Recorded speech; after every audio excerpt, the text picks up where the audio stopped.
Hey, welcome back to my guides again. I rarely do these kind of guides. And now we are looking for a specific guide on Luocha with E2, specifically this Luocha. So let's get into the build. For his light cone, this will be the best in slot, Echoes of the Coffin, because of the attack start stick as well as energy regen on each different enemy hit. And you've got 12 speed whenever you use the ultimate. And for this energy regen part, you don't need to use a energy regen rope at all. So basically, too long didn't read.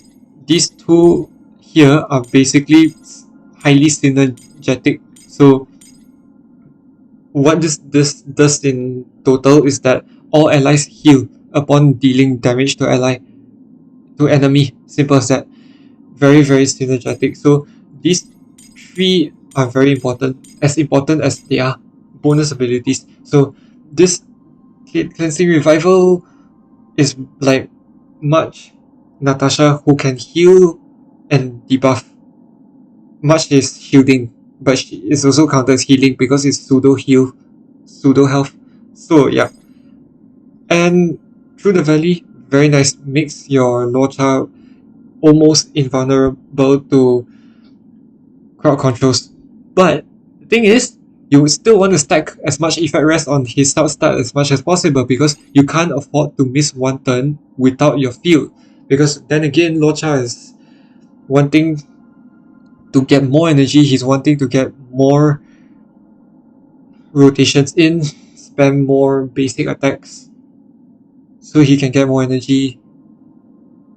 You know, that kind of thing, and heal also. So you don't want him to get crowd control, and this provides interruption resistance to Luocha. Very important. And talking about all the sub-stat traces here, beautiful. 5 out of 5 stars from my rating. So no damage boost like Tingyun, Bronya, and other Harmony characters like Yukong. They got imaginary damage boost, wind damage boost, electro damage boost. That is horrible. Who needs all that? So Luocha is actually good with all these substats here, and my recommendation, get every one of them. Simple. But I feel that the defense is a bit too late though. I wish defense was like replaced instead of attack, because he needs a defense boost, and I'll tell you why very shortly. Okay, 4-piece here.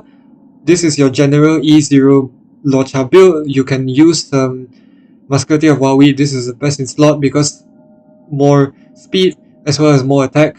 Very good. But for the E2 Luocha, things get more interesting. You can use Knight of Purity Palace, 4-piece. You can also use 2-piece and 2-piece. Knight of Purity, 2-piece Musketeer. So defense and attack in. Good. So that's your set. But okay, I must tell you something before this to keep in mind. Luocha's outgoing healing is overpowered. Therefore, you don't need outgoing healing boost. Instead, what you can do is to put defense, because he's so frail.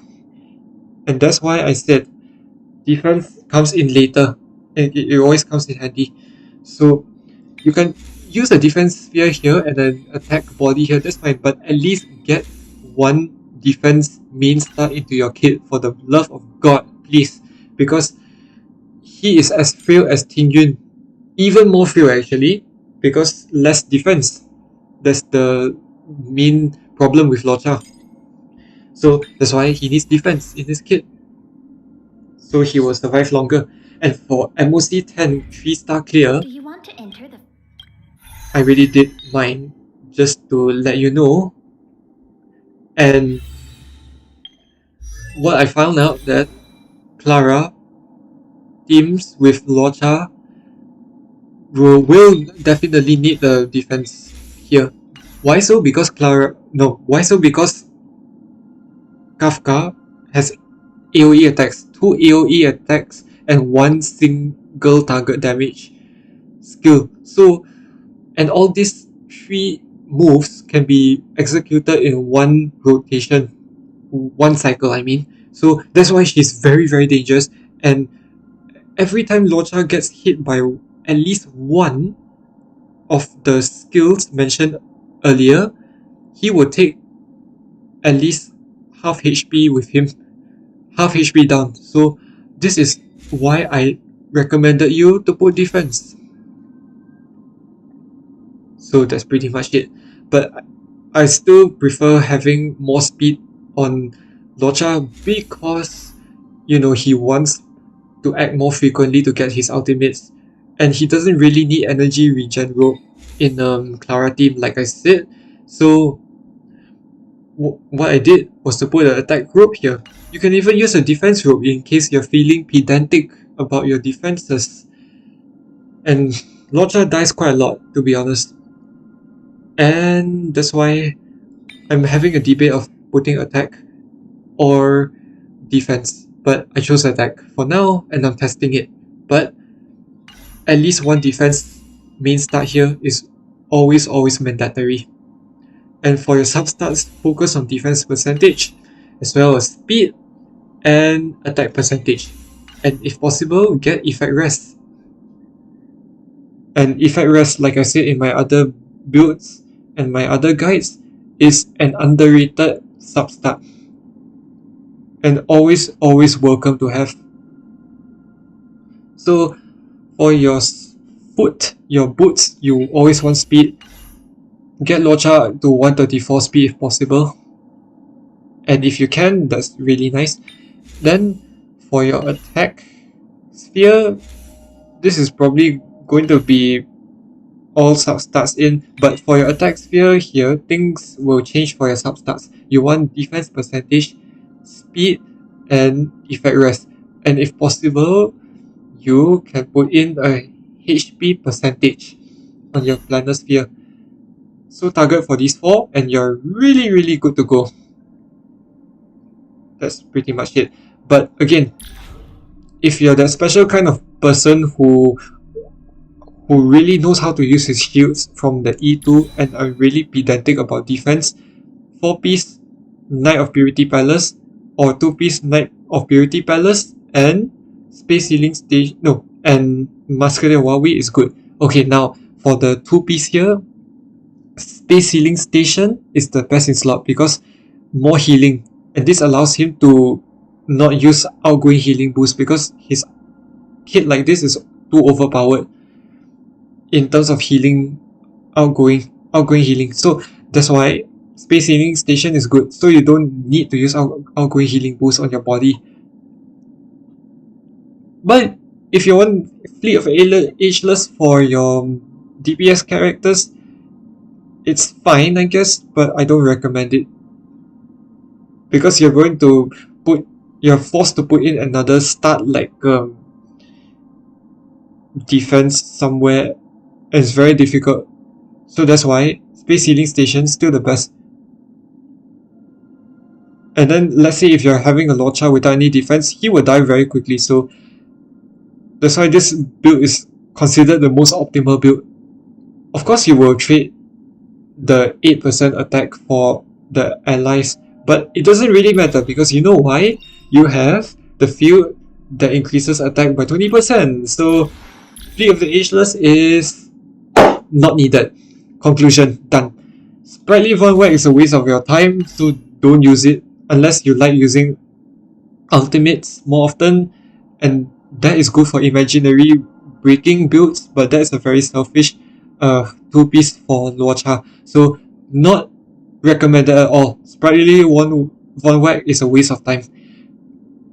So like I said earlier, Space Healing Station 4-piece weight, very good. Very good. For now, very good. And of course you want to prioritize speed. Why so? Because more energy regeneration, more fuel uptime, everything that makes sense. Oh, and also Purity Palace is not scaling based on defense or anything. It's just flat out shield buff. That's all. So that's why Knight of Purity Palace is actually quite strong on the E2 Luocha, believe it or not. But I have yet to test it out. but I can see its potential. I can imagine its potential. I can really feel it. So yes. But for now, I'm just going for the 4-piece Musketeer of Huawei because they're just easier to obtain for now, and I already got the 4-piece done. Okay, teams. There are two ways to play Luocha, like I said earlier. Your break playstyle and your healing playstyle. Pure healer playstyle. Right. So these are two teams I'm currently running on. So in this team, you want an imaginary breaking unit. Here we go, Luocha. And put in energy regeneration rope. And for the Clara team, where Clara does not favor weakness breaks, you're going to put in attack rope as well as a defense rope. It depends on what you want, but if you're feeling very pedantic about your defenses, put the defense rope. That's totally fine, since it's just like a free start in the rope slot, since Luocha doesn't really need that energy regen. And I might want to remind you that because you already got his signature light cone, you already have his energy regen. So again, not needed. And okay, I forgot to explain one thing. Skill has actually one bonus effect. So this effect can be triggered again after 2 turns, and then this Luocha skill will effectively be triggered without consuming skill points. Guess what? This actually regenerates energy and does not use skill points.